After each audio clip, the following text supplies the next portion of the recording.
Hi, welcome to MediatorPodcast.com, a podcast and video series about mediation, negotiation, and collaboration. My name is Melissa Gragg, and I'm a divorce mediation expert in St. Louis, Missouri. During this episode, we will discuss conflict resolution for nonprofit associations with former IRS auditor Mike Gregory.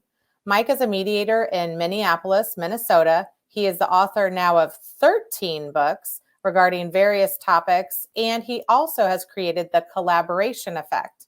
He's a frequent speaker and uses mediation techniques to de-escalate situations. Welcome, Mike. But another thing that I think you kind of led into was really about this listening concept. And it's one of the most important conflict resolution skills.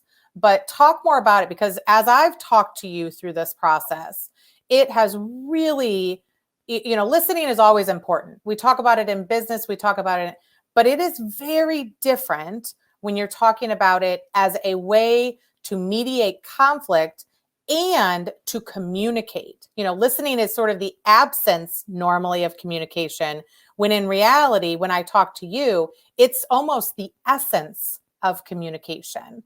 And so talk to me more about how you use listening to help people.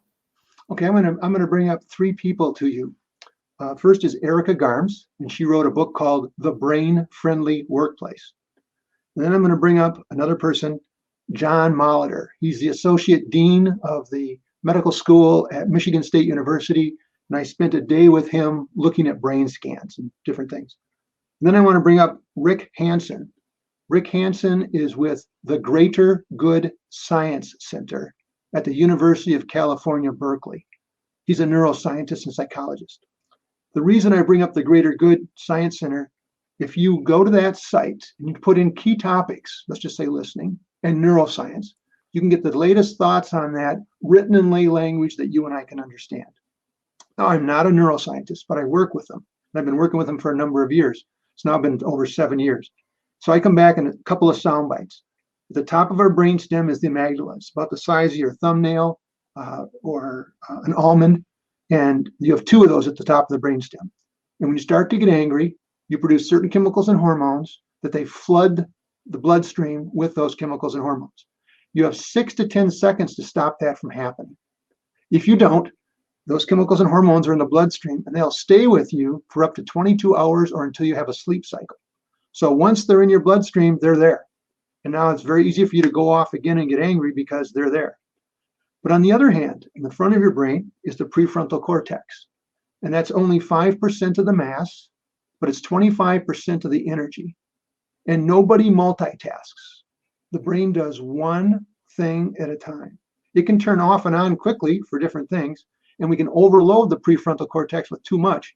So they've learned you can clear the prefrontal cortex with 10 minutes of mindfulness or meditation, prayer, or reflection. It's very healthy to do that for at least 10 minutes a day.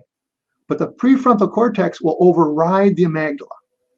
So knowing that, when you start to feel the trigger, you start to get angry. Sometimes, like if you're at work and you start to get angry, you're not going to let yourself lose your temper. So you force yourself to not let that show and get angry. You're going to play. Inside, you might be churning, but on the outside, you're looking calm. Well, the prefrontal cortex overrode your amygdala when that happened. So now when you're in a conflict, I'm back in here knowing this. When you begin to feel the trigger, there's things you can do. As a minimum, you could just say, and you can talk to yourself. There's a process. And the process is with talking to yourself in the third person. You can call me, Mike, don't let yourself get angry. Mike, stay calm. For some reason, they don't know why. If you use your own name, it helps better than just saying, I'm not going to let myself get angry. But if I say, Mike, don't let yourself get angry, that helps. I wrote an article on this that's in the Hong Kong Lawyer, of all things. I wrote an article on this with how you do this process. But an optimum method is what's called the 5-15-10 rule. And the 5-15-10 rule is breathe in for 5 seconds, hold it for 15, and let it out for 10. When you do that, you give yourself a surge of oxygen. If you do this several times, you actually put more oxygen in the brain, and that has a calming effect on yourself. Actually, I'm going to do this with you. So I'm going to ask you as an action item. I'm going to use my watch. And when I say go, I want you to breathe in for 5 seconds. Okay. And then I want you to hold it for 15. So ready, set, breathe in slowly, expand the diaphragm. Nice deep breath. And now hold it. Now, you're not used to holding your breath. So 15 seconds is going to seem like a long time for someone who hasn't held their breath like this on a regular basis. You're about halfway there. And when I say now, I want you to let out very slowly for 10 seconds. Ready, set, now. So let it out very slowly for 10 seconds. We're almost there, about over halfway, and you're there. That's the 5, 15, 10 rule. Now with that, it's not like if you're a coffee drinker, it's not like you just got a big chug of caffeine. No.